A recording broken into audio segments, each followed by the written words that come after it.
तो उस बालक ने अपनी माँ से कहा कि मैं यहूदी जानता हूँ या यहूदी की भाषा जानता हूँ, तो उन भाई बहनों का क्या जो जलखड़ा पल्ली में बैठे हुए हैं और बिलाली भाषा जानते हैं, अगर यीशु या ईश्वर यहूदी भाषा जानता है तो जलखड़ा के पल्लीवासी बिलाली बोलेंगे तो भगवान उसे कैसे सुनेगा या समझेगा।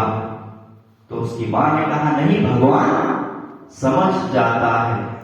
मगर उस बालक के दिमाग में और एक प्रश्न आया कि ऐसे तो संसार में बहुत सारी भाषाएं लोग बोलते हैं, तो भगवान इतनी सारी भाषाएं कैसे समझेगा। हालेलुया।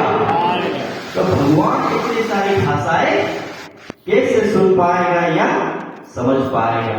तो उस बालक ने अपने घर से निकलकर इसकी खोज में आगे बढ़ा।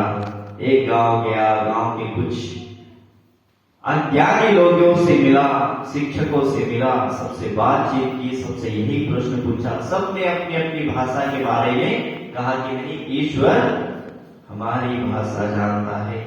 उस बालक को कुछ समझ नहीं आ रहा था कि भगवान इतनी सारी भाषाएं कैसे जान सकता है। हालेलुया।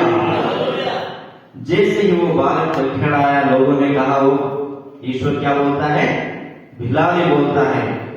आगे बढ़ा, चिकलिया गया तो चिकलिया के लोगों ने क्या कहा, ईश्वर बिलाली बोलता है। खरगोश गया, खरगोश में क्या बोला, बिलाली बोलता है। थोड़ा थोड़ा आगे बढ़ा, खंडवा गया, खंडवा में पूछा कौन सी भाषा बोलता है, तो लोगों ने कहा निमाड़ी बोलता है।